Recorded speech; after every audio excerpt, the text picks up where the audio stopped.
Good evening, everyone, and welcome to another edition of Full-Time Sports Network's Cop Talk. Yep, you know where we are each and every Thursday, hours of 10 o'clock till you say when. We are right here discussing all the hottest gossip and all the latest updates from our previous games. So I'm going to say good evening, Dr. Blake. How you doing, sir? I'm not too bad, my bro. How are you? I'm good. Thank you very much. Mr. R&B is in the building. Good evening. See, I'm actually early today. Yeah, listen, I didn't want to say nothing. You know what I mean? I'm like, no. Yeah, man. It's been noted.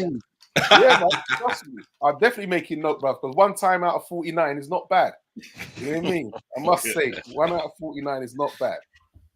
Yes. Okay.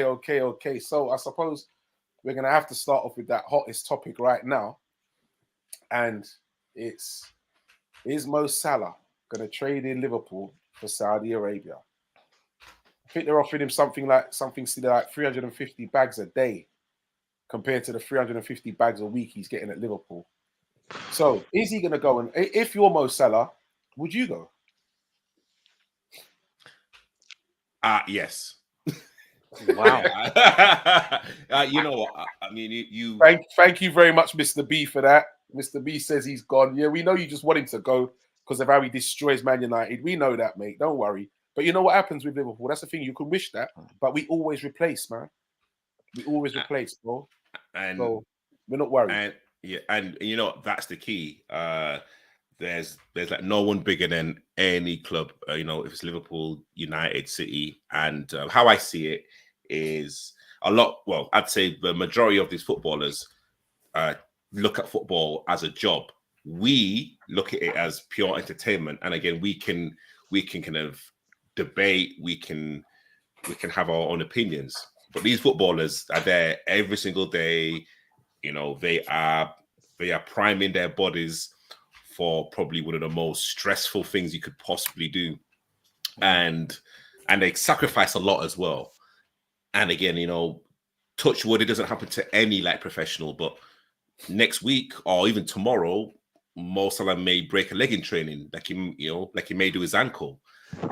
I'm not saying that it's going to be short of money anyway, but you have to maximize your kind of brand in your prime. And we're now in this kind of crazy situation, this kind of crazy financial bubble where, you know, like a club's looking to pay crazy amounts of money for you. I would definitely take that deal. You know, you are now looking at legacy money. You are kind of now looking at money that can potentially help other small countries, or this, and I'm not saying Salah's going to do that with his money, but now he can now has that financial power to do that if he kind of wants to. So I think he's gone. I would go if I was Mo Salah. Okay, VW, good evening, sir. Welcome. Good evening, gentlemen. Can't hear you, bro. Good evening, gentlemen. Hope you're well. Yes, man. Nice one. So, Doctor, what are you saying? Is he gone? And would you go? I don't think he is gone, simply because I just think the timing isn't right for the club. It's way too close to the transfer window, and I think also as well, I'm not sure the timing is right for Mo Salah. So don't get me wrong, I think they can do a mafia and make him an offer that he can't refuse, kind of thing. And it feels like I think that is an offer you can't refuse, bro. Yeah, it's crazy. Bags a day. Yeah, so he'll be the highest paid footballer in the world, right? So yeah, it's bonkers. A part of me thinks that he knows he can earn similar money next year. So maybe in his head, he was planning on waiting until maybe next year to go. I do think Mo is still motivated to break records. He wants to score goals. You saw how pissed he was when Klopp took him off against Chelsea, because obviously then he couldn't have that record again. But I'm unsure if he's happy with his current role in the team. In that, I think the team want him to be more of a creator, to build play, whereas he wants to still be that main goal scorer. So maybe that might kind of feed into him thinking actually maybe the time is to go. But I don't think he will go personally. I think he'll stay unless we say to him, actually, cool, let's do it. And if we do that, mate, it's taken us 2 months to sign a DM. So, mate, if Mo Salah goes, you're basically saying expect Harvey Elliott to be his cover because that's what's going to happen, isn't it? So yeah, But all right, but just before I go to VW, do you not think that Liverpool has seen all the debacle with what's going on, like you said, with trying to sign a DM? And if it is that, they're saying that, right, so they're saying Klopp doesn't want to sell. But if Mo's saying, listen, I want to go, and you don't want to keep an unhappy player, then surely you must be saying to yourself, well, I need a replacement. And if I'm going to let him go, I've got to get somebody in. There's no way that they can be fraffing about again. No way. And replacing Mo Salah now is a lot easier than what it's been in the last couple of years, simply because of the tactical change in system. Whereas right now, essentially, what we want him to be is a creator and to play more like as an old school winger who comes deep a little bit. Whereas obviously in previous years, his goals have been essential. Whereas now we've got creative midfielders, we've got a goal scoring number nines. We don't need Salah to score 25 goals anymore. So I do think it's a lot easier to replace him. I just don't have the confidence that the way the club's currently running, they will get replacement in time. So yeah. I think if you do sell him, I think you're kind of expecting us to basically not get a good replacement in. Okay. I think it's quite evident when Klopp took him off in the first game of the season against Chelsea. No matter what we think about Chelsea, it's still a big club. That's kind of something that's going on behind the scenes. And yes, I know that he was unhappy, but you don't take off your kind of the marquee player, like the kind of face of Liverpool in the first game of the season away to Chelsea. Agree, but I think Klopp wasn't happy with how Mo was playing tactically. Don't get me wrong, I think Mo was still playing well when we got him the ball, but it's like he has to get it through into his head. In this new system, he's not a wide striker anymore. He needs to come deep and link play and offer people passing angles and get on the ball and get us playing and get us like possession. Whereas if you think about that Chelsea game, he was permanently just on the last shoulder trying to run in behind. It's like tactically, that's not what the team needs you to be doing now. We need you to be linking, playing, coming deeper and creating angles. And so I feel that's why he was taken off, because he wasn't doing what Klopp wanted. Okay. Okay. Yes. Sorry, I agree with what's been said thus far, and particularly with what Blakey was saying. I feel that he will stay this season, I think, but he's almost like he's now the last linchpin of that first great team we've had, and I think he's now come. This will be his last season here. I think he'll move on. I think the discussion will be, look, give us this last season and you'll be free to go. And I can understand that. He would have done what? At that point, then it would be what, 5-6 years that he's had at Liverpool? About 6 years, yeah. Yeah, 6 years. It's gone really, and I think it's gone quick. It has gone quick in that time period. But yeah, it's time to move on. But not now, not right now. He'll see out this season. Let us build, let us look, let us source, let us look at what we need to do to replace you, and then move on. It would be a travesty to do it right now. It would be a travesty for us to do it. Agreed.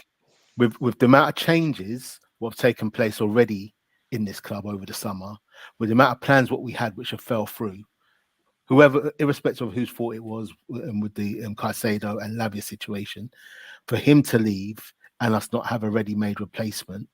And then even if the team could cope from a striker's perspective and from an upfront perspective, overall, from a fan's perspective and the image of the club, it wouldn't look good. It would not look good at all. Very true. Yeah. I think you give it. I think we've got 12 months to look at what's out there. I think when you and kind of listen to what like Doctor said, and actually what everyone said regarding Mo's new role in the team. you can kind of look at it and actually think Mo can actually turn like to management and say, hang on, I've scored 20, like 20 plus goals for the past 5-6 seasons. I am like one of the main reasons why we finished 5th last season. And you're telling me now I should change how I play now. Like, you guys know that I'm a goal scorer. You guys know in the final third, 1 against 1, I am literally one of the most dangerous, players in Europe. And now you're telling me to play like Jordan Sancho, playing so deep where, he actually looks lost. You know what? Thanks, but no thanks. Let me go right now. Because, he's got nothing to prove to Liverpool. He's got nothing to prove to us, really, on the panel. Yes, it's going to put us in a very sticky predicament. But if he's going to be unhappy with the new style of play, we should just let him go now. Good point. Very good point. Very good point, Mr. B. And I think also as well, just to add, remember, we don't have Champions League football this season either. So essentially, he's just playing for Premier League stats. And like you were saying, his stats around scoring goals, if we're creating a system where he's not going to get as many chances, then does that make you think actually it's time to move on?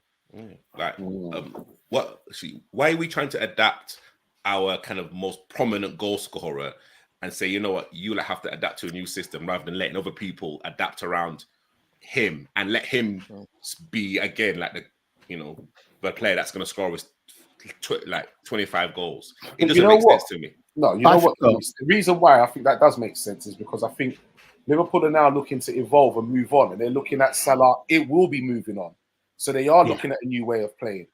Yeah. And if you look at the kind of borders that we have now, especially the centre midfield, then you have to start looking at moving forward, and obviously start like looking to play with an out and out number 9. So then you have to start thinking forward. And I think this is a key point, and I think that because of the way the team's evolved, our midfield has always functioned to support the forwards. That's right. Whereas now we've got midfielders who need the forwards to be facilitating them a little bit, because Szoboszlai is too good to be doing Mo Salah's running. If he can reach his peak level and be on some kind of KDB shit, then you need my man basically having almost like center stage and the wide players helping him to do what he does. So I think the balance is changing, man. Our way of playing, and it became very exposed last year. It became very formulaic. And people seeing how they worked us out. We talked, we talked about it so much last year as well. We thought is it the fitness levels? We talked about the mental fatigue from the year before when they nearly won all 4 trophies. But also teams have worked us out. Teams were able to match us from the physicality aspect of it and the endurance aspect of it. So we're just at a point now, I think, that we need to evolve how we play.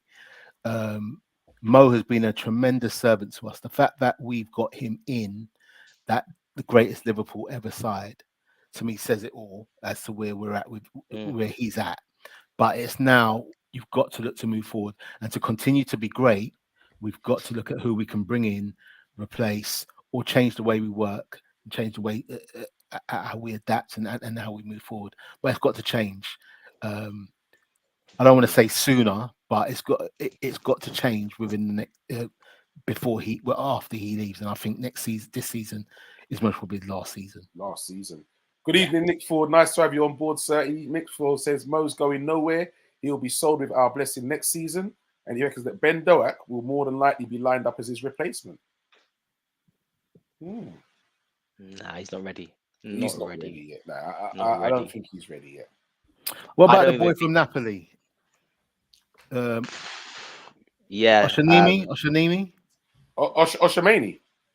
Striker.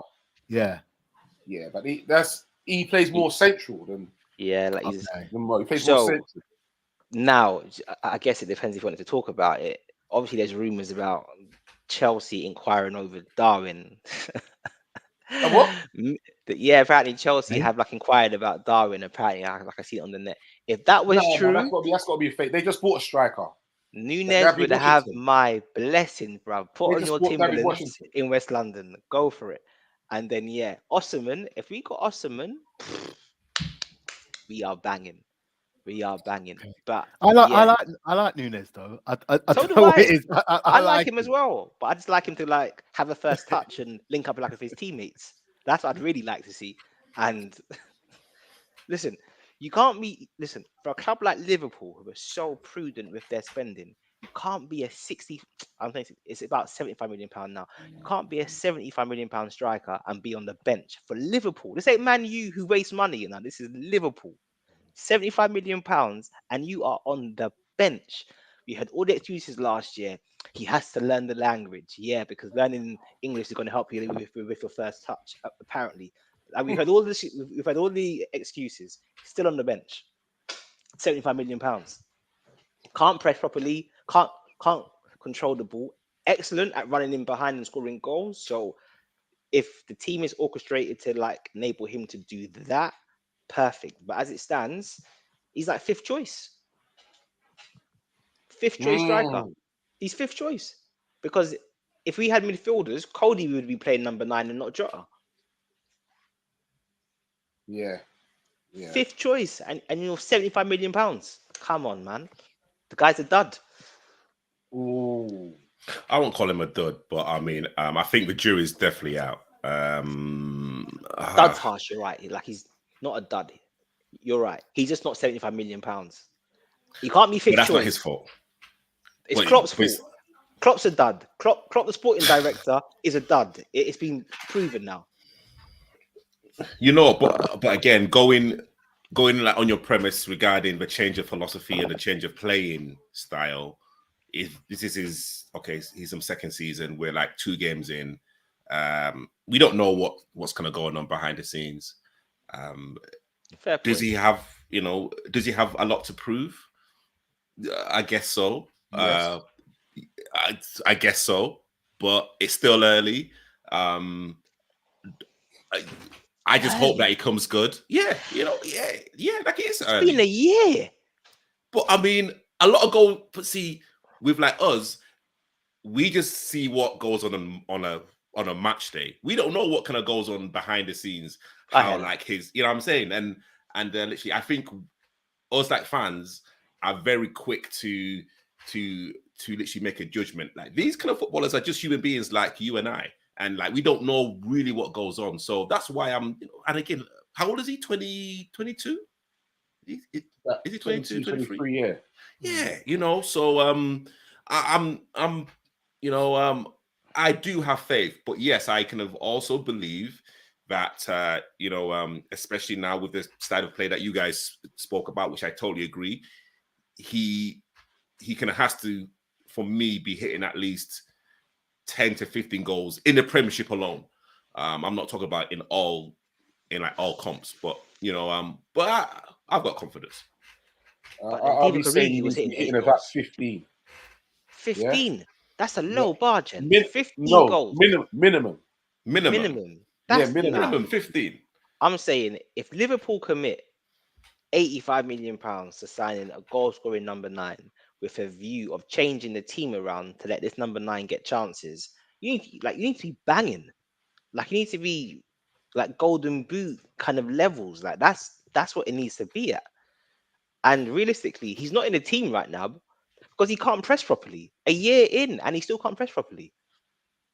Good evening, Billy. Nice to have you on board, sir. He says, it's a bit late today because he played a friendly. Glad to know you did that, Billy. Nice one, mate. He won 3-1. Isn't that what Chelsea lost or something like that? Cave life. You're taking that in the friendlies, yeah? Cave life. Okay. Okay. McAllister's red card rescinded. Wrong or right? Without your Liverpool glasses on, gents. Wrong or right? Absolutely right decision. In my view, absolutely right decision. I haven't watched all the game yet completely, but from what I saw, I was like, nah, come on, man. You can't be getting sent off for that. So, in my view, quite simply, yes, I'm glad it's been rescinded, and it obviously is the right decision if they've rescinded it. So Yeah. you know what I mean, Yeah. to me, it's a simple one, really. Yeah, Okay. I totally agree. And like sometimes, if it's an awful challenge when the opposition players surround the referee, and I don't think no one actually did that. And it was a late challenge, but I mean, straight red, nah. But it was definitely a yellow, definitely, but straight red, no. Okay. Yeah, agreed. Doctor. Yeah, I just think it's gone to like VAR haven't done what they're meant to do. So the fact that this panel have overturned the VAR decision as well, I think it kind of shows just how uh stupid the decision was. Like it's just never a red card, never a red card. And yeah, you know what I mean. Credit to the refereeing board or that independent panel. They've done the right thing, and thank God he's back on. He's back for Newcastle.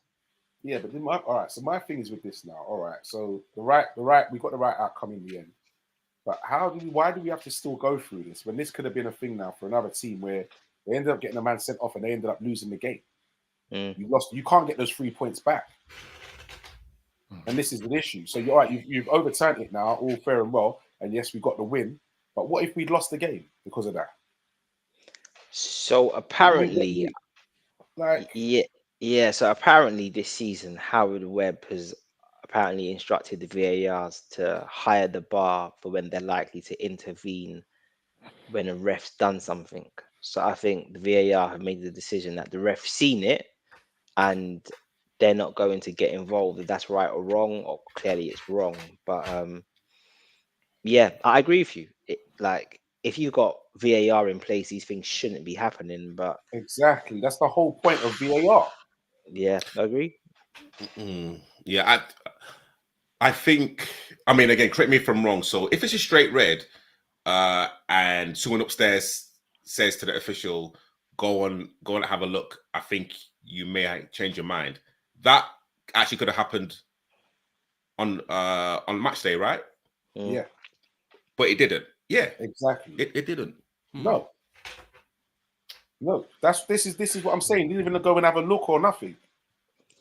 But I think if you watch the replay again, though, the ref doesn't give an instant red card in the sense of he doesn't just pull the card straight away. I think he waits about 10 seconds or so, or Yeah, yeah. and then does it. So maybe the VAR, I'm not sure why I'm making excuses for them, but maybe they've seen it as the referees had a good enough look at this and he's confident in his decisions, and therefore my instructions are if he's confident, I'm not to overrule that. Oh, that's crap.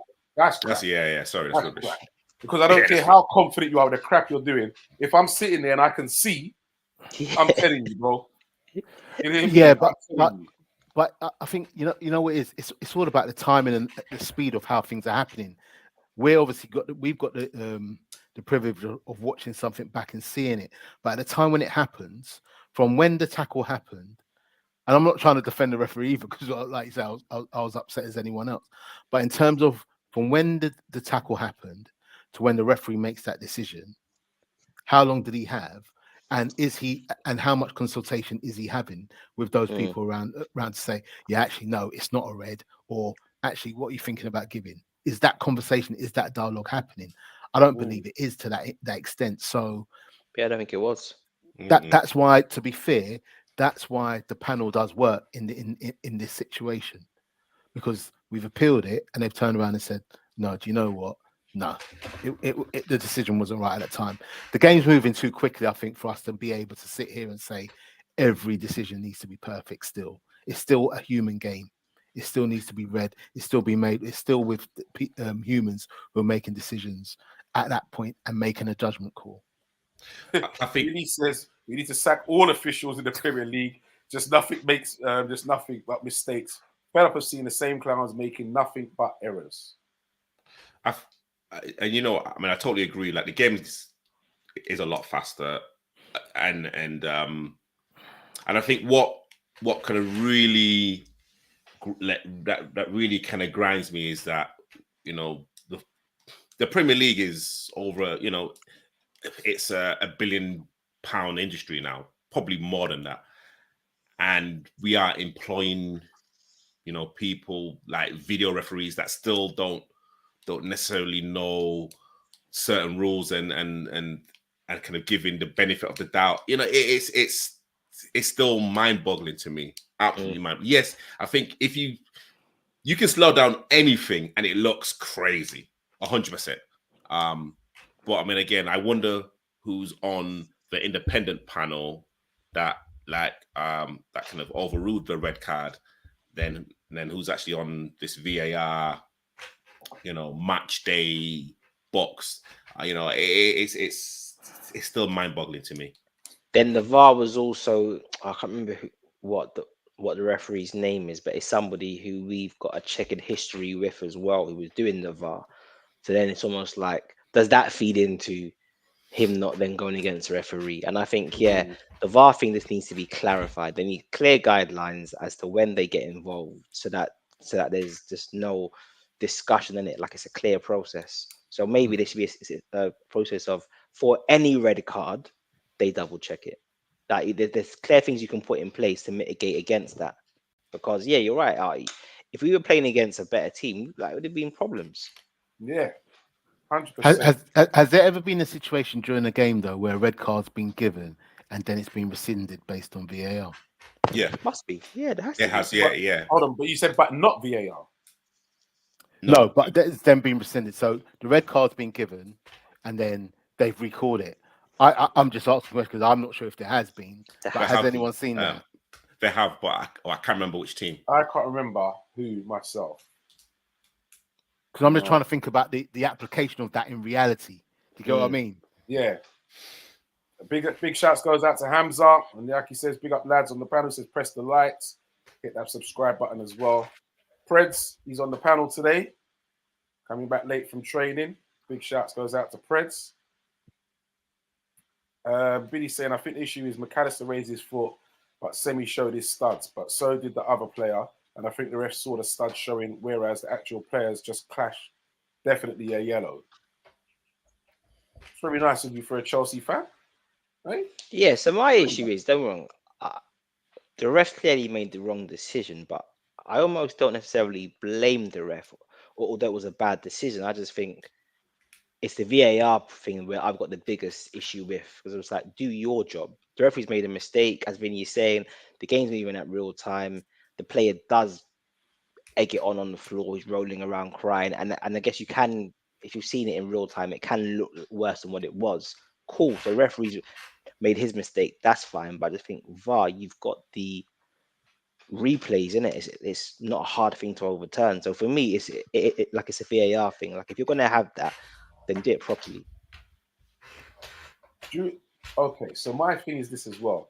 So for these referees who are constantly making these mess ups, I think they need a bit more of a punishment than just being demoted to like the championship or something like that. I think they really need to realize that, boy, I can't be made. I need to be 100% sure before I give this. If I'm not 100% sure, then I can't give it. Yeah, and we see literally that's where VAR comes in, because even if the referee doesn't give it, VAR should say you should look at that incident again. And thank you very much. Thank you. Yeah. This is what I'm saying. But referees need to be held accountable, man, because you have to look at the effect that they can have on this thing. Remember, listen. Imagine this last game of the season, and you're playing to stay in the Prem, and then something goes wrong, and then you get relegated. Come on, man! And what the referee's going to go? Oh, so next season, right? Your first game or first 2 games, you have to do the championship, and then you're back in the Premier again.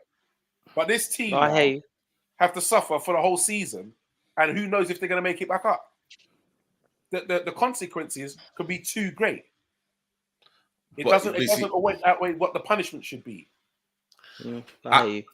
I think, and again, like, I could be wrong. I think the new generation of referees and officials are not as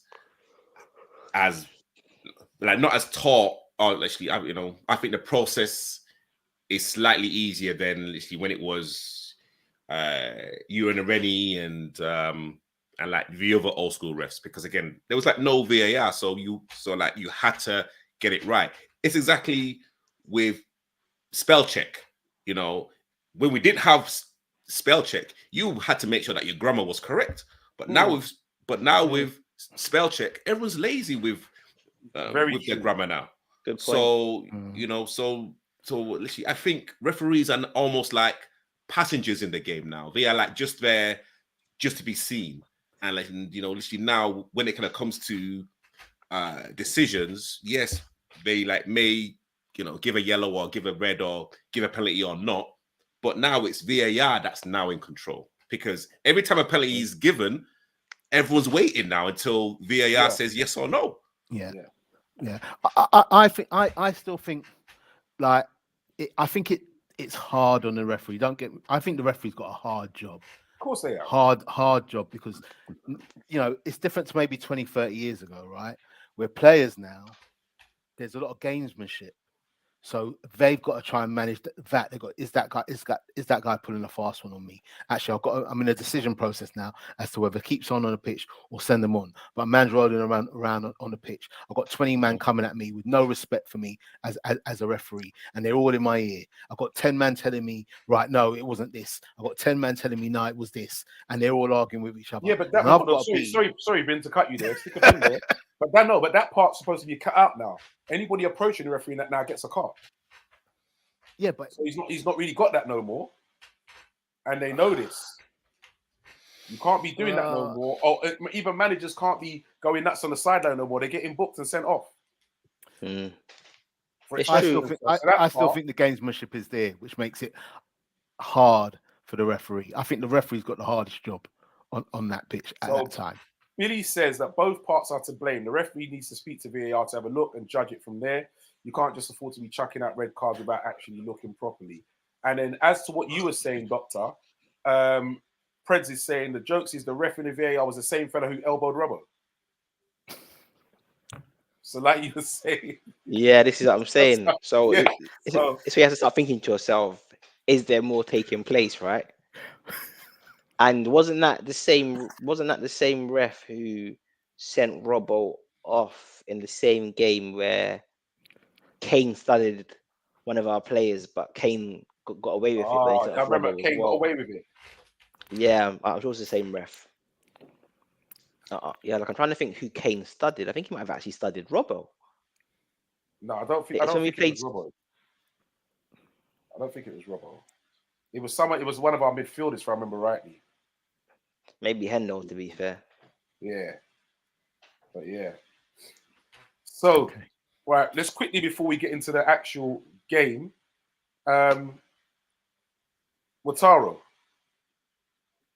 what are we saying, lads? We happy with that as a stopgap? We happy with that? How do you think he looked? Whoa. Silence is deafening. You know what? He's had more minutes than Arthur Melo anyway, so we can kind of definitely put that to bed. Listen, I mean, stop. I think I had more minutes than Arthur Melo on my Anfield tour. Wow. I'm telling you. Strange decision. Yeah, but you know what?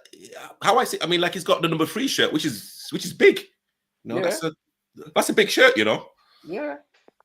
So I mean, hey, like let's see what it does for the remainder of the season. I can't judge him yet. Okay. I like him. Yeah, I was gonna say I like him. Sorry, Vinny. I think he's a good player. Obviously, his age and his profile on what we're looking for. We're almost looking at it as, okay, cool. We've sold Fabinho, who at his best was one of the world's best in his role. Okay, last season, like he fell off a cliff, fair dues, but he's still a player with a certain amount of pedigree. And now it seems like we've replaced him with Endo, so the two just don't really match up. But I do think Endo is a good player. I guess it's whether or not we think he should be our starter and how that's going to play out. I think there's a high probability that we don't do anything else in the window, and Endo will be the main star. And I think fans will just have to swallow that. Yeah, I would agree. I think our purchases for the season for this window are done. That's it. He is unfortunately as good as a player as his reputation precedes. He's now got the stigma of he's not Caicedo and he's not Lavia. Yeah. So there's that cloud over him. So he is. It's just an anticlimax, isn't it? That's what it is, and it's always going to feel like that. So yeah, we've just got like Tabri said, we've just got to ride it out, see how he performs on the season. Even if he has a really, really good season, we're still going to be looking at okay, but he's not Caicedo, he's not Lavia. So we've been spoilt by players who haven't even come into the club, and then he's come in, and it's almost like, all right, we've got you. You're the third. You're the third option. You're the third choice. So yeah, we're just gonna have to let it ride out. Fred says he's a stopgap, although he showed up well for me. And he also goes on to say people talk about his age, but this guy is a machine with legs. I'd agree with that. Like I think obviously he is 30, 10 and 31 soon, but his career minutes are quite low. I think he's played something like 12,000 minutes less than Fabs did. So yeah, he's a relatively young man from that perspective. So I see him maintaining his current level for probably at least another 3 years. It's whether or not we think his current level is good enough. But I think, just as a squad signing who can like inject some leadership, some qualities, some humility, work rate, passion. Yeah, great signing, not great, but very good signing for me. I was just hoping we would sign another DM as well. But if it doesn't happen, I guess the phrase is in Klopp we trust. But that was for Klopp the manager and not Klopp the sporting director. Klopp the sporting director needs to be sacked. But anyway, it is what it is. Billy Smith says Klopp is known for replacing players before selling, but he's made a mistake letting Hendo and Fabinho go in without cover, and hence why we've seen panic from the club. But I don't think he really had much of a choice with Hendo, and maybe Fabinho from that perspective. But it's just it's the fiasco of the Caicedo situation for me. That and I know it's been spoke about to death, but apparently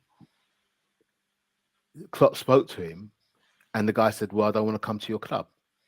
So I don't understand why we proceeded with something if a man said he don't want to come. That don't make no sense to me. It doesn't. And I said it in a group I'm in. I said it in one of the groups I'm in. It's like you speaking to a girl's mother, and her agreeing for you to date her, but then when you go and speak to the girl, she don't want to date you. Why would you proceed? Why would you proceed with that? That makes no sense. Essentially, yeah. Side man. Essentially, you know what? I think Liverpool were also playing silly buggers, and by doing that, they're making Chelsea have to spend more money. Yeah, but why are we getting asked? Why are we getting involved in that? Bit of gamesmanship. Yeah, but I think all we've If done. we can't have him, then you have to pay top dollar for him. Simple. Yeah, I just think, as Vinny said, it's just a bit nonsensical because apparently Klopp's spoken to him after the bid's already been accepted as well. So we've done it by the book. Who does it by the book? Just crazy. British record transfer fee. Apparently Klopp's texted him and all that, and he said, "Yeah, look, I like the idea of coming to you, but Chelsea's lined up, and that's where like I'm gonna go." So then it's just not good. But like I said, transfers don't happen overnight. There is a preparation in regard to talking to the agent, talking to the player, telling the player the dream and the rest of it. And by all accounts, Chelsea had this agreed before our sporting director was even in post. So that just shows how far behind in this game we currently are. And I saw the same story as you, Vinny, and that just reads as amateurish. I keep saying this is what we've got right now with Klopp in the helm doing what he's doing. So I just hope that sorry, go on. No, it isn't without coincidence that the success of the transfers we had 2 years ago, 3 years ago plus, were with a different sort of with an executive team who are doing things a certain way, and now that they're all gone, we aren't. There is no there is no follow through on that. There's no structure.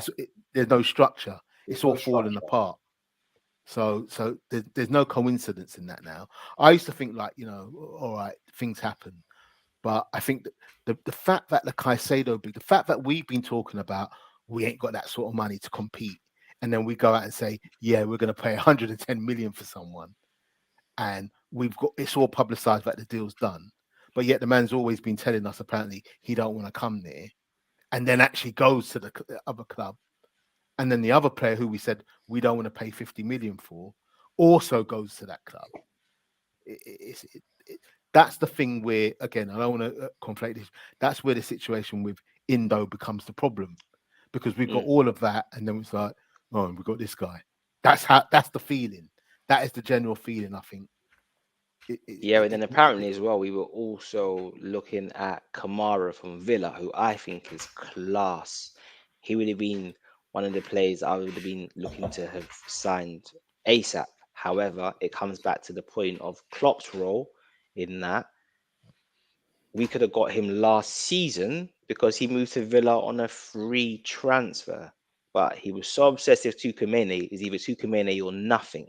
So we've just missed out on all these good players, and now we're in a situation where we either pay a crazy amount of money or we do nothing. And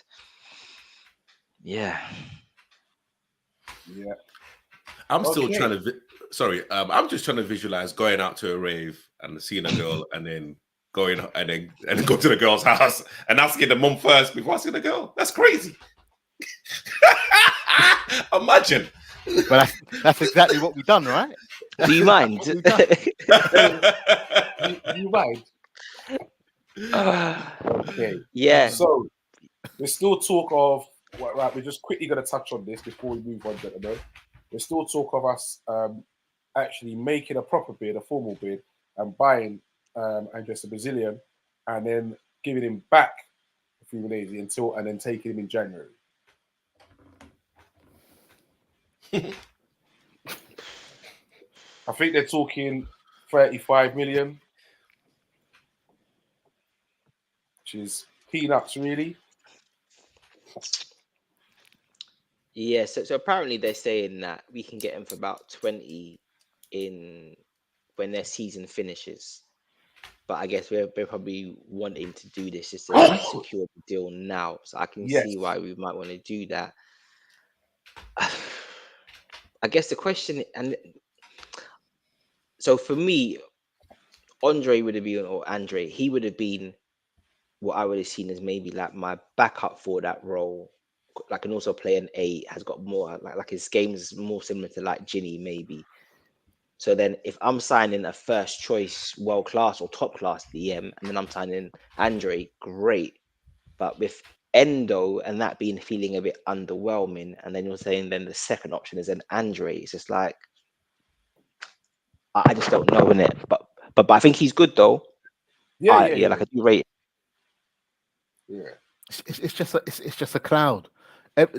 This is the thing. I think we need to kind of move on from all this transfer talk, because I don't mean for this group. I just mean generally, because we just need to get past this Caicedo, Lavia kind of cloud we're in, because we are in it. And like I said, any player who's talked about between now and the end, even January, it's always going to look like, yeah, but they're the players you're getting because you flopped majorly on the players who you really wanted. And that's just how it looks, and that's how it feels, to be honest with you. You know what it is? And let's be honest here. And again, I'm not talking down to like any professional player that plays at the elite level. But Caicedo's had one really good season with Brighton, or 1.5, let's say. Lavia, again, Southampton were like struggling regardless. We're not talking about a Jude Bellingham here. We're not talking about like world beaters that, So, exactly what you said, Vinny. Like, we shouldn't be hung up on these players. Like these players shouldn't make us feel down in the dumps. Like, I don't know, why. Okay, cool. Everyone like knows what our issues are, and those players could have sorted out those issues, but they're nothing outstanding. Okay, like people are talking about, triple figures, cool for Casado and £60 million for whatever. But again, like they've not, for me, proven anything in the in the Premiership for me to say these guys are world beaters. These guys are X, Y, and Z.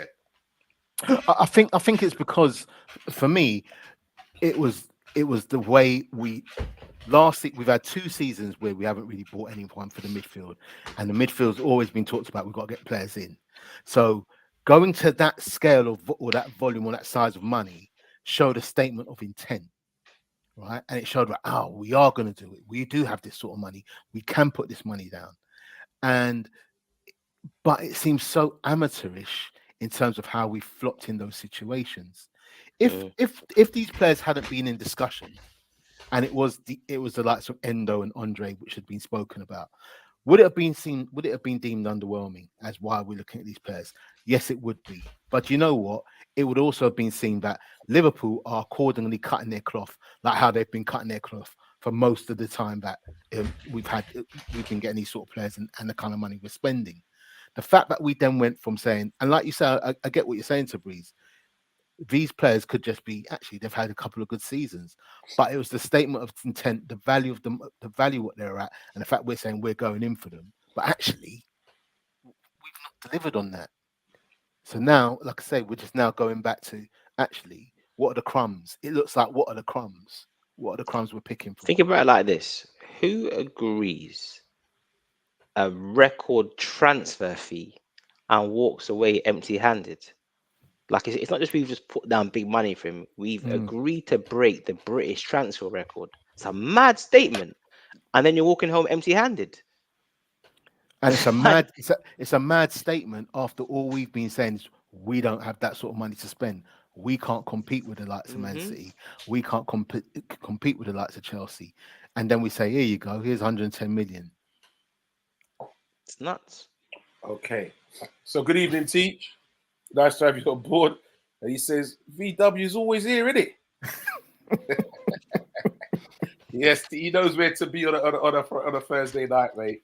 He knows there's only one place to be. But I think also what we have to remember is, I don't think when we wanted Jude Bellingham, I don't think we had all that money at that time. But because we got that extra 40 million for Fabinho and that to add to the pot, then we had extra funds now to then spend. And that's what people seem to keep forgetting. So I think that's a major factor as well. But gentlemen, we are going to move on now because we haven't even mentioned nothing about the game, lads. It's only been an hour.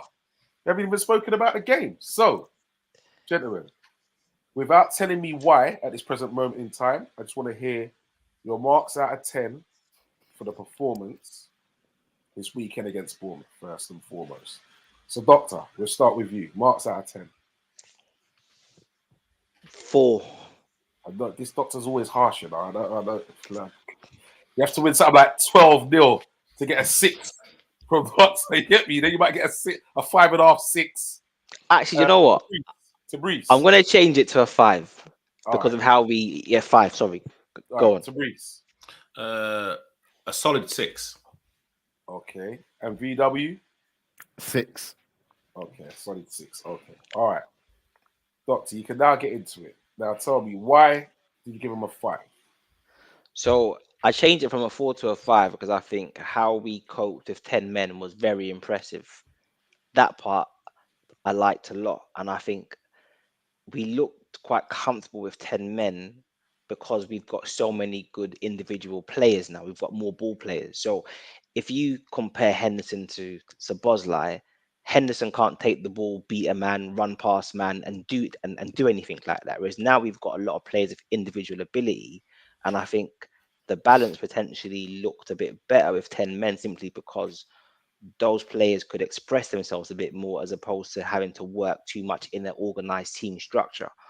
So I think, that part I loved. The start of the game, and I know like the defense got a lot of the blame for it, but I don't blame the defense because I simply think all of their chances came from us trying to build from the back. And the issues are that the defense do not have the options in front of them to pass to.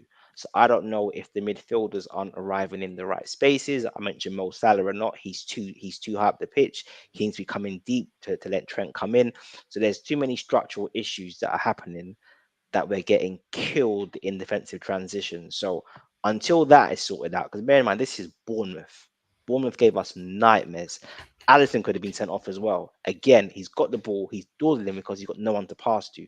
So I think until we improve that, like I can't be giving this team any high ratings because that's a fundamental part of our game. It's like, what are you doing on the actual training pitch? Like, what's the plan? Okay. Tabrice. I mean, I've got to echo in terms of what Doctor said, really. However, I think in terms of our kind of mentality, I like believe if like that happened last season, we like would have lost that game for sure. Definitely. I think people are looking at our kind of defense as if it's non-existent. Exactly what Doctor said. I really don't think there's nothing wrong with our back four or like back five, including like keeper.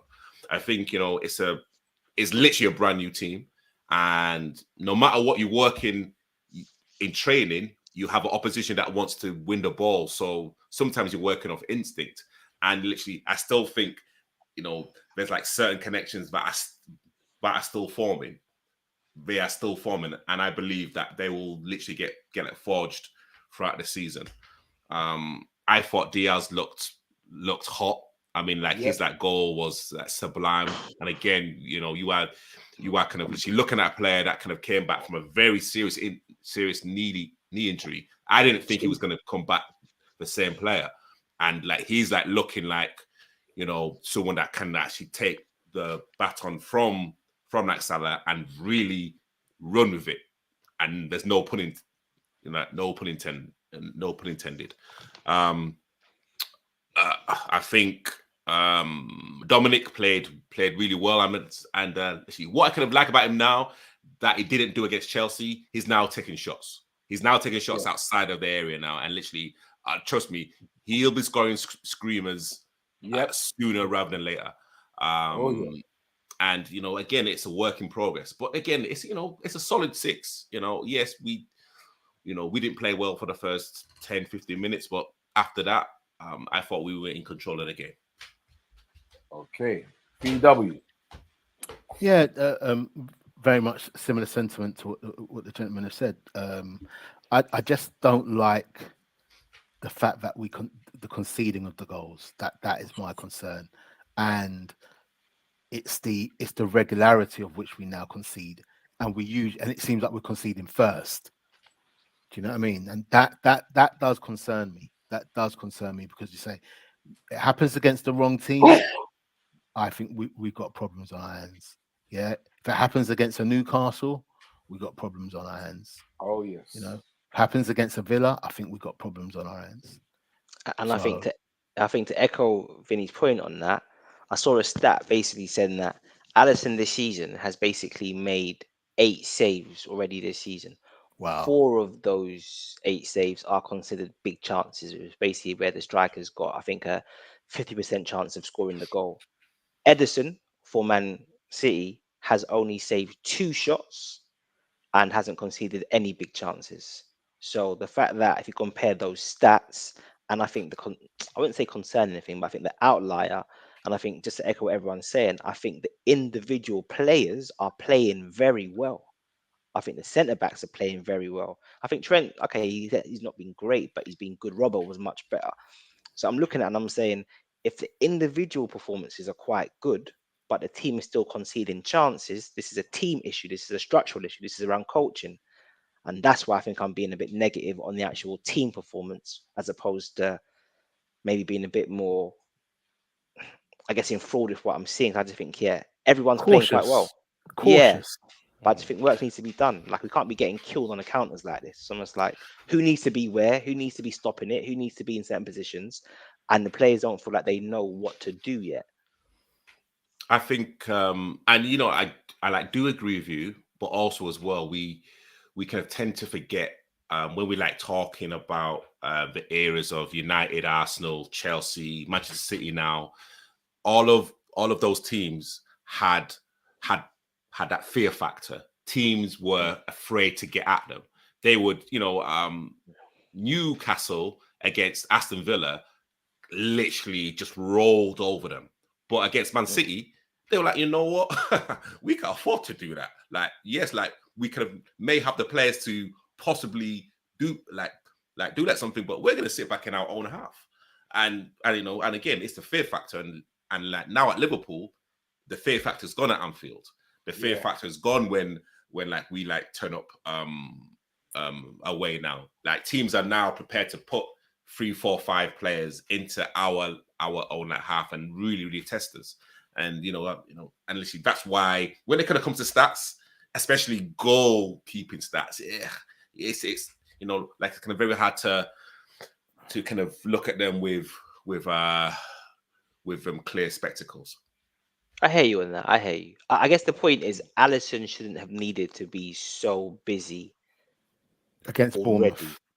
Yeah, against Bournemouth, a team like Bournemouth. Against Bournemouth. Yeah. Don't get me wrong. Obviously, once we went down to 10 men. Like because you have to remember, the same way how we said, if we went down to 10 men against another team, we'd be in trouble. It's the same way we should be talking about why are we under pressure by a team like Bournemouth then? Come on, man. You know what I mean? Or as much as we say about Sam Billings and that is decent, but Dominic Solanke and what is it, Gardner and what? Come on, man. Really? Just raw and simple, Liverpool conceded the first goal in a game at Anfield against Bournemouth. Yeah. Not Man City, not Newcastle, not Arsenal, Bournemouth. That's just not.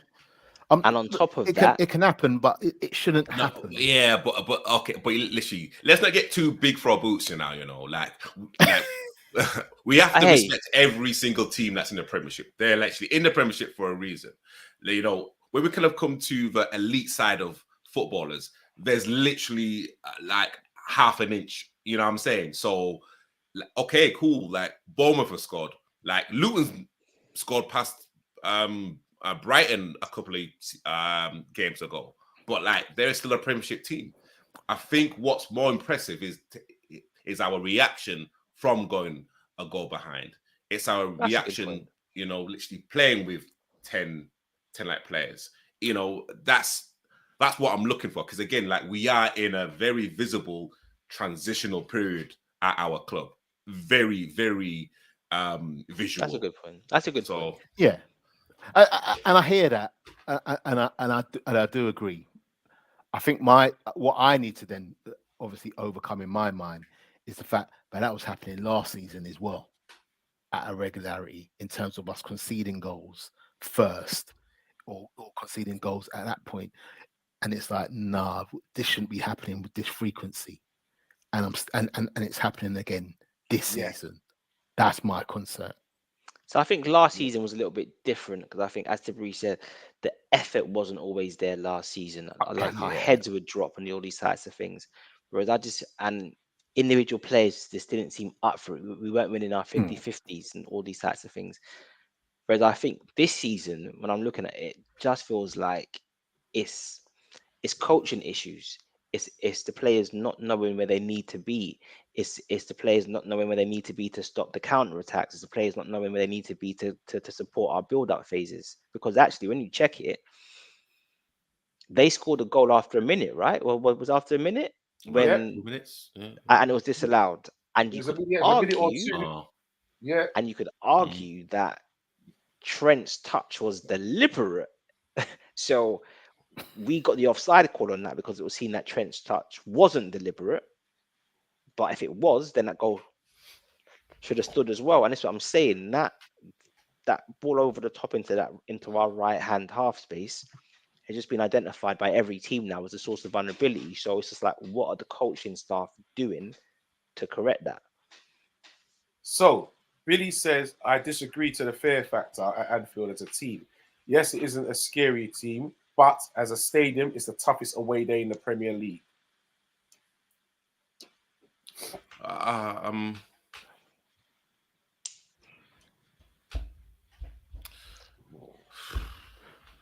Yeah, but Bournemouth didn't think so. That's a good answer, mate.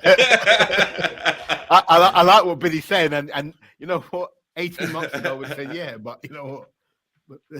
Bournemouth see it No, so do differently. you know what? I think the fear factor is still there. I think Yeah. teams know that they don't want it from us at all. But I just think there's a lot of younger managers now who are looking to play a bit more progressive football, front-footed, Yes. pressing, dynamic. And I just think the tactic is try and get an early goal and then hold on to what you've got. That's the best way Mm. to get 3 points against us. Yeah. So I still think there's a fear factor. I just think teams have just worked out that that's the easiest way to get 3 points rather than just sitting in for the whole game. but you must agree the fear factor from Bobby, Mane, and like Salah is completely different from the fear Oh factor yeah, that we're agree looking at with now. that. Yeah, You know yeah, what I yeah. mean? Like, We have to build that it's, again.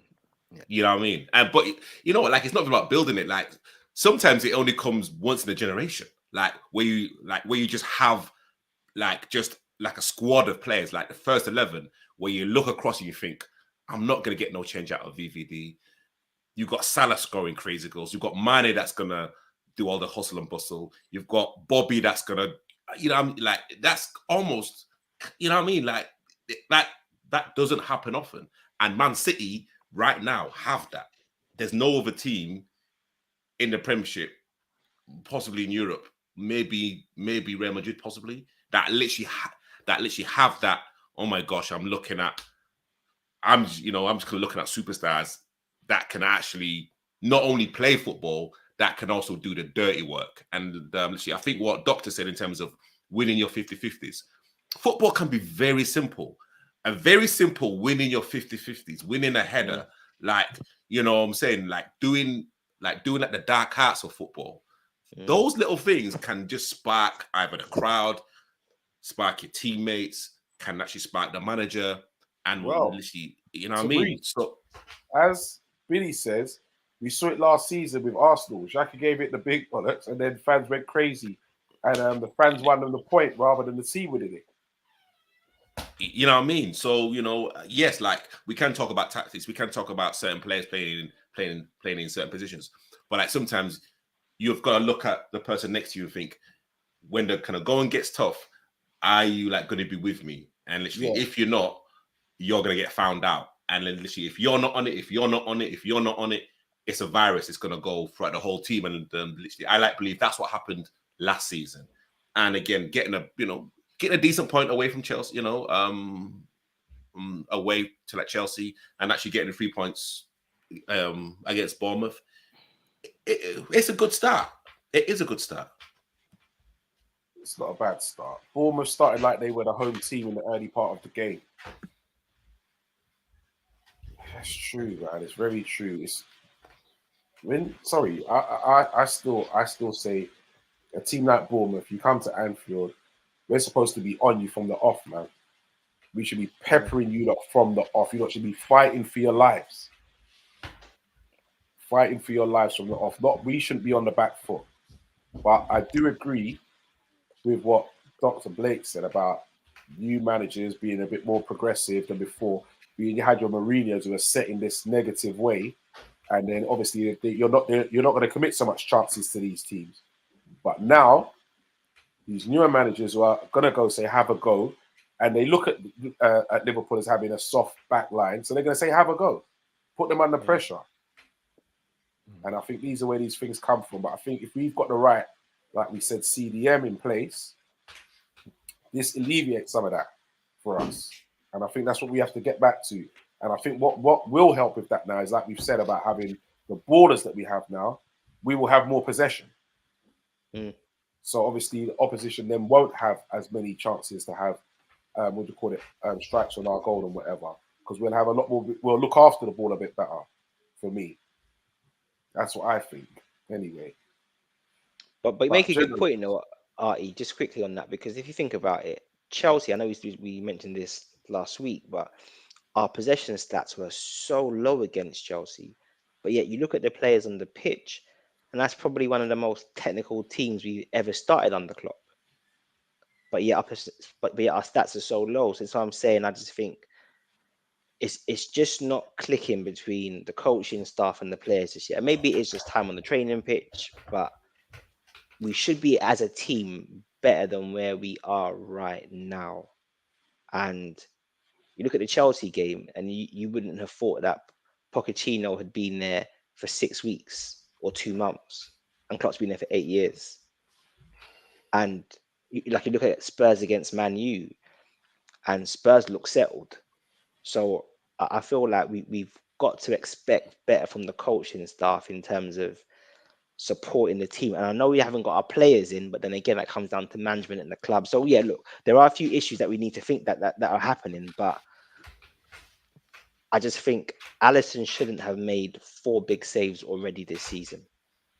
That tells you that there's a systemic issue with the team where your goalkeeper is being needed so much, and that's 2 games in. So yeah. Okay. So tactics against Bournemouth. See, started with Cody Gakpo again, as Billy was saying as well. We started with playing a striker in midfield. Is this going to continue?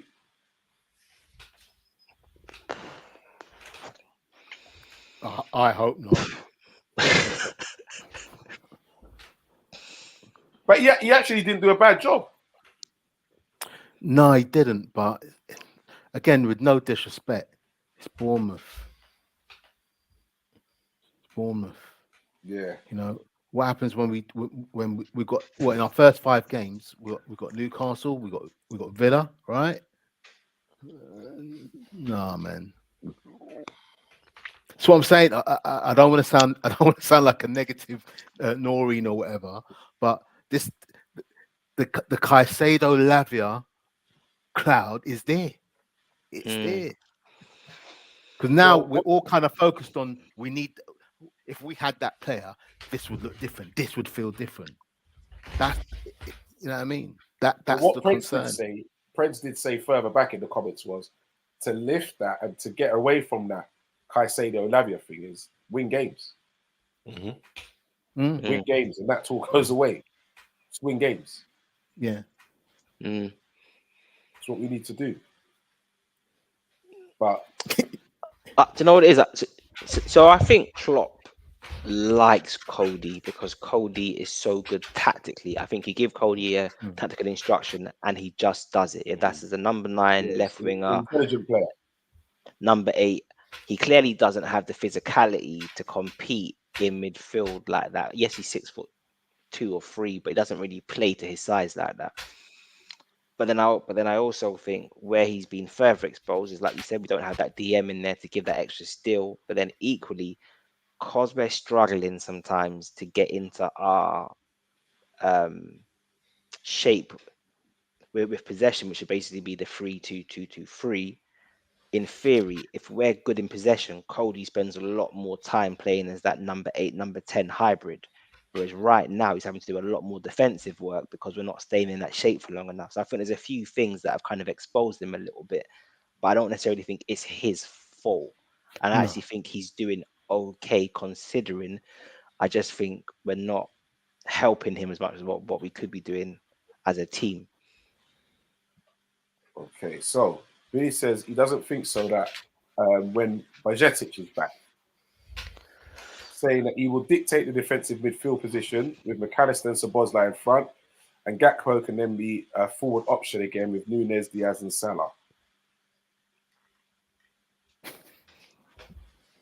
Teach is saying though, Endo is the man until we get anyone else. Our midfield entry room has a spark plug missing. It's misfiring.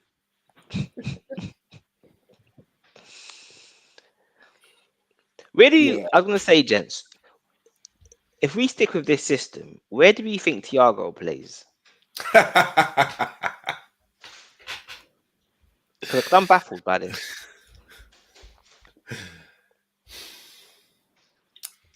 Good question.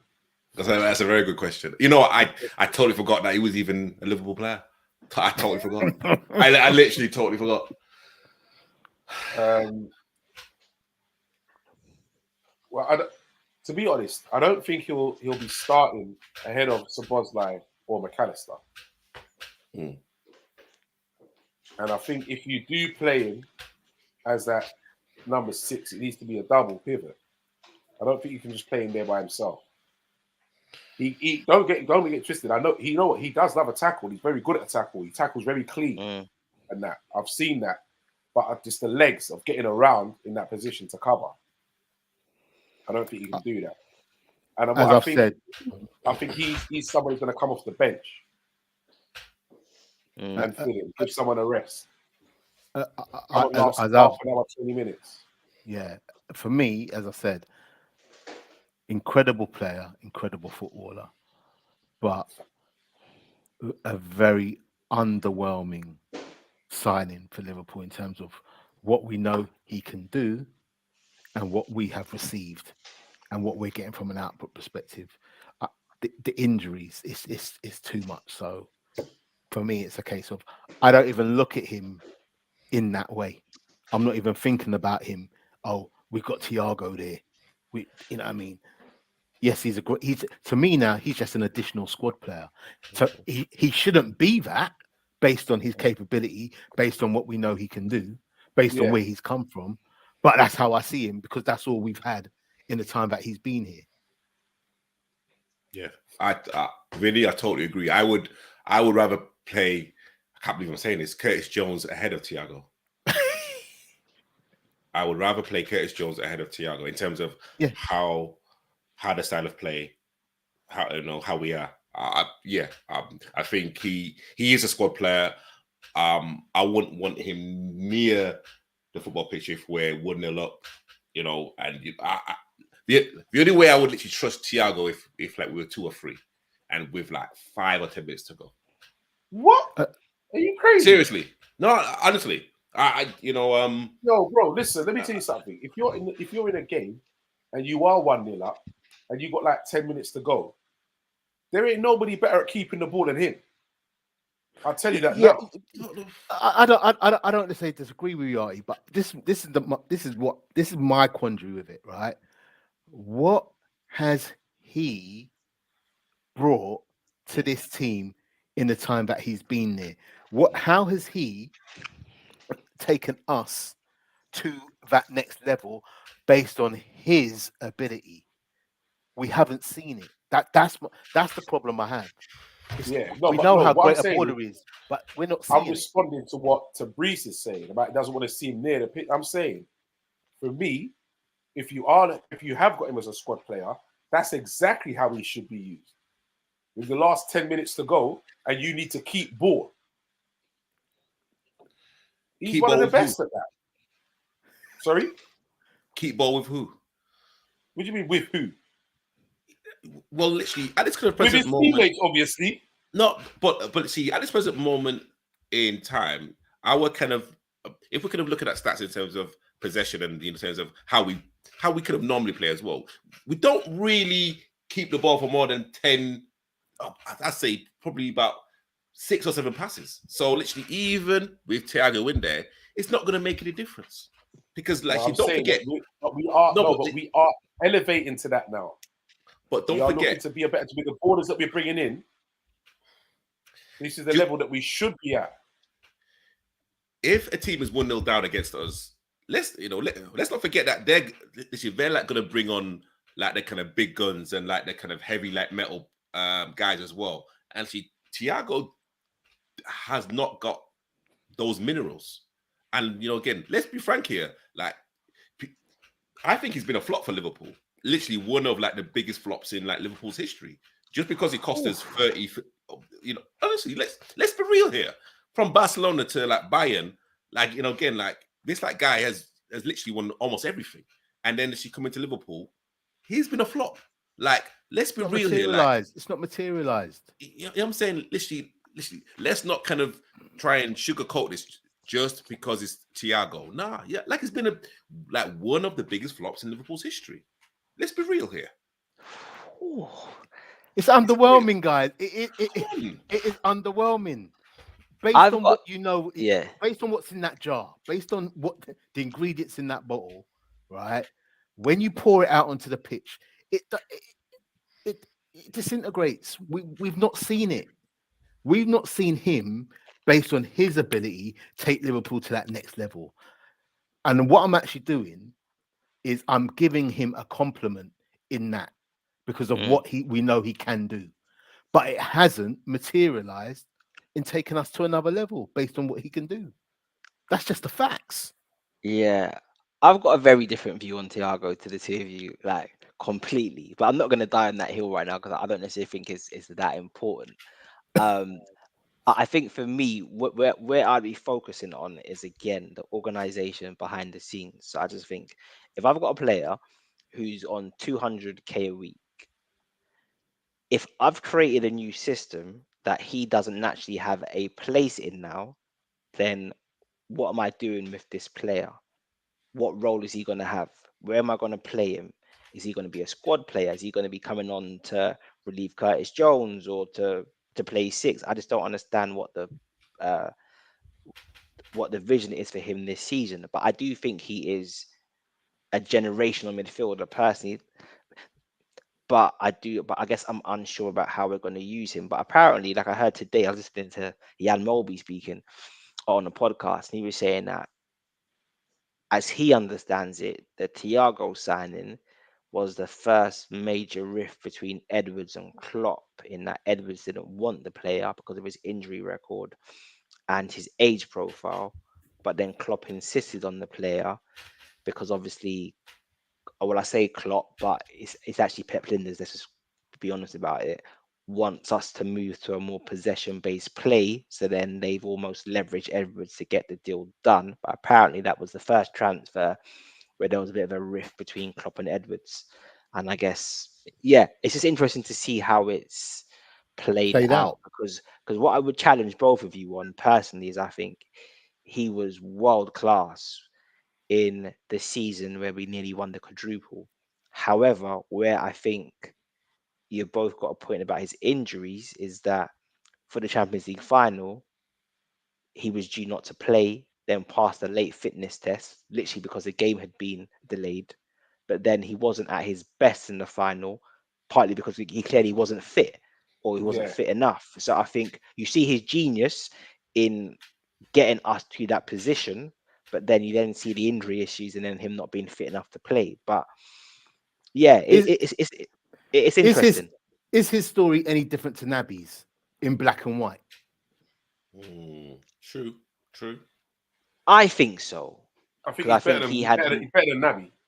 Oh Oh no, yeah, yeah, that's not in question. But So in even terms of Billy, what, even Billy says that. I still think Thiago is a baller. He's somebody who can make the midfield flow cleanly. His touch is classy. His passes are class. Just his injuries. it is, I'm Yeah, not exactly. again. No one's disputing that. What we're saying, I guess, what me and Tabriz are saying.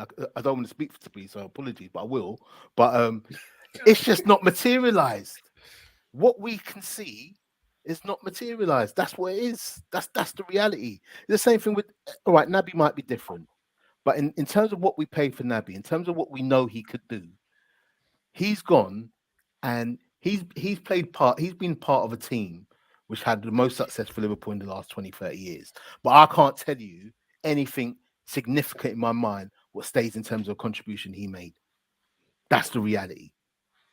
And Thiago, I'm not slate. Let me be clear. Maybe I'm very passionate about what I'm saying about him because I know how good he is and I know how brilliant he is.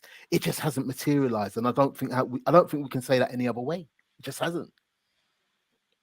Yeah, it hasn't materialized consistently. For real. but You've I seen do the think it flashes and hasn't whatever. quite. Yes, sorry, Artie, go on, bro. Nah, just you've seen it in like drips and drabs, but it's not been consistent. And I think that's the major problem. So it's very frustrating because you know what he can do, you know what he's capable of. But it's just very, when he's on the injury table, it's just I think for me, what I would say just to counter that a little bit is I don't think it's materialized because of the structure of the club in a sense that if you think about this is what his third season. Is this his first season? About So, third season. Yeah, so his third. first season was the Van Dijk injury, then last season. So I think there's been structural issues in the team in recent seasons, which has meant that the team hasn't looked good. But I think his level has been quite consistent. I think he's been consistently quite good. In the quadruple season, at times he went Super Saiyan and was just on crud, like we saw the levels.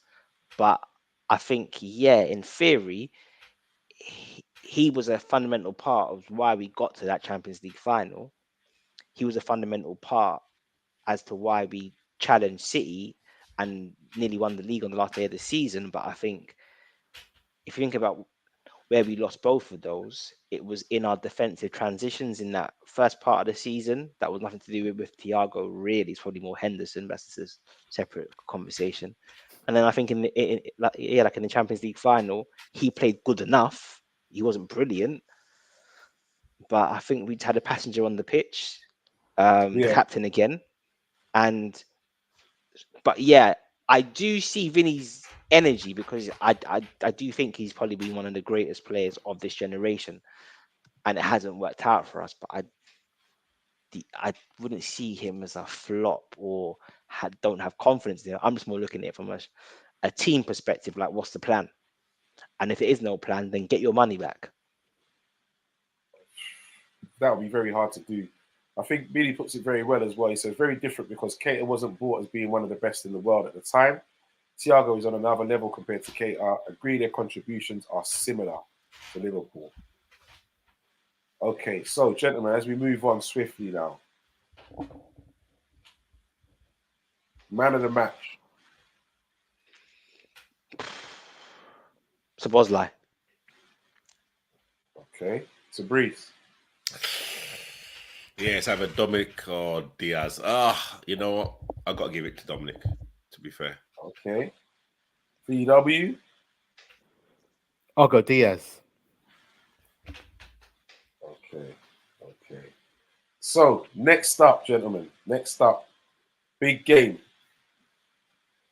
With the Geordies, how do we see this one going?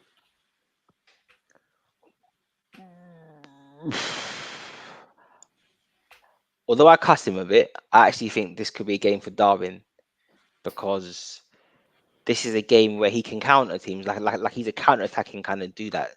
That's his main thing. Like, he's very good on the counter, and he destroyed them last season as well. So I don't see a situation where they don't score, but I think we can outscore them and we can regain possession once we get a foothold in the game and kind of dominate.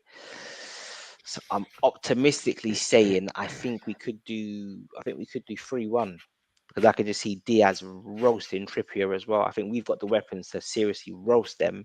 We just got to kind of just be a bit compact and play the right team. Okay. Billy's got jokes in that. Man said billion, you know. Let him joke, man. He's got jokes. Let him joke. He says Diaz, really. He says Diaz. I think St. James is a fortress now, and how they demolished Villa, and I thought they literally came out of the City game with a lot of pluses as well. If like Isaac and Gordon, I can't believe I'm saying Gordon, but like if kind of Isaac and Gordon are like really up for it, I think they're going to really test our kind of back four. Of course, everyone will probably match Trent with Gordon and Tonelli and Guimaraes and what's his other guy's name? Joe Linton as well. I mean, that's a powerful three right there. That's a powerful three. Good midfield. Yeah, that's really good. So I think if we can 2-2. 2-2. Okay. VW. As usual, I'll take a 1-0. But the reality is, I think it'll be a draw. I think it'll be a 1-1 draw. I think They are resilient. They are a very resilient team, and I think it's going to be a tough challenge. It was one of the games when I think even Teach asked us in one of the groups, first 5 games, what kind of points and tally do we come up with? And I said that this would be one of the games that we draw with, and I'll stick with that. So I'm going 1-1. Okay. And Paul, good evening, Paul. He says we need to survive the first 15 to 20 minutes. Prince is saying 3-1 to LFC. By the way, you called it against Bournemouth. Yeah, you're not the only one, son. Don't worry. We need to watch the boy Isak. Yep, definitely have to watch that boy. I'm telling you. Billy, Newcastle will batter you. Newcastle midfield will batter yours. If I'm honest, it's just more about who takes their chances. I think what's noticeable about the Newcastle faithful now is even if things are not going right for the first 15, 20, 30 minutes, the crowd is still very supportive.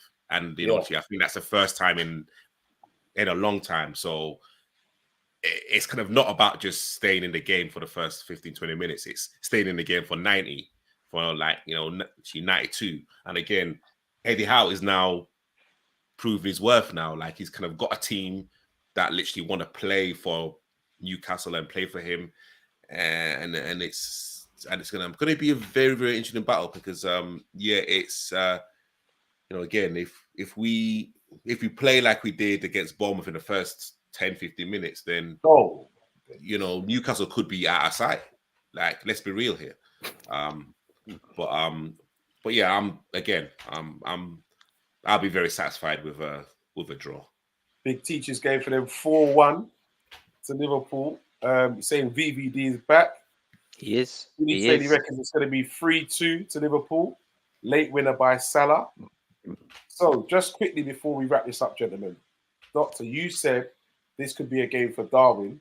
So who do you drop? Jota. Okay. Even though Jota scored last week. I just don't think he's good enough on the ball. And I know Darwin's not exactly any better, but I'm almost banking on Darwin's strengths and running in behind because I think with Newcastle, they're a good defensive team, but they don't have what I'd call great defenders. They've got a couple of good defenders, but I don't think, if I think about what our defenders can do against theirs, I think Trippier is class, but I think Diaz can absolutely roast him. I think Darwin running in behind will roast Shah. And Botman, even like Botman's good, but I think Darwin's pace and power, and I just think they'll be forced to come out against us, and I think we can counter them quite well and play through their lines and be, I think our front three can do bits. I think if like Salah has his way against Dan Burn, it's curtains. But again, literally, I want Salah up against Dan Burn 1-on-1 every time. For me, I don't want Salah in our own half trying to again start play because Dan Burn will literally have a field day. Let's get Dan Burn turned. Exactly what you said, Doctor. If it's Darwin, get into that channel, that kind of left hand side channel, and really kind of make Dan and like even Botman really think, okay, you know what, we have a game here because like Newcastle are going to play with a kind of highlight tempo. That's literally what, Eddie Howe demands from them. So, we could have to play a lot more direct and literally concede a lot more possession, but again, as long as we get the points, I don't care. So, do we start Endo? Has to start. Has to. You can't play Mac 10, Cody, and Dominic at St James's Park. Not with the power in their team. Like, so if you're saying that, then so what happens to Gakpo? Because you're saying you're going to play, you'd rather play Darwin up front. So that means Gakpo has the whole bench. Yeah, simply because I just think our biggest chance to get them on the counter, which I think will be a big opportunity for us, I think will be running in behind that space between their centre backs and their full backs. I just think that's like the way we beat them last season. Like they haven't changed their style of play, and I just think we've got the players to burn them in a foot race. So yeah, for me, it's horses for courses, man. So VW, does Endo start for you? Yeah. Oh, Throw him in the Lions then. Let's see. Let's see. You know, let's get over that. Let's get that cloud away now, isn't it? Put him in. Let's see what's going on. So Pred says Endo starts, Gakpo up top. Darwin is an impact player at the moment. See, I would do it the other way. I would start with Darwin, and if it isn't working out, then I'd bring Gakpo on, because I think Gakpo has a more finesse to maybe get something for us late if it's needed. I think Darwin coming into the game later, I think he's got to think too much in the game from a later point. So I'd rather start with putting the man Nunes. stupid then. Well, I wouldn't say that. Bro, he don't know what to do on the pitch, bro. He doesn't know what to do. You know when they say some people you don't give them a lot to think about. Yeah, You know what I mean? yeah. Bro, he's basically I think default, it's one of them. He's basically a Riki. Like he just costs a lot more money. Okay, so we're definitely going for a Liverpool win. Some of us are saying it's going to be a draw. We will definitely be back to give you all the info on that next Thursday right here. Do remember, peoples, like, share, and subscribe. It's all about Cop Talk. Big shouts to all the Full-Time Sports Network family.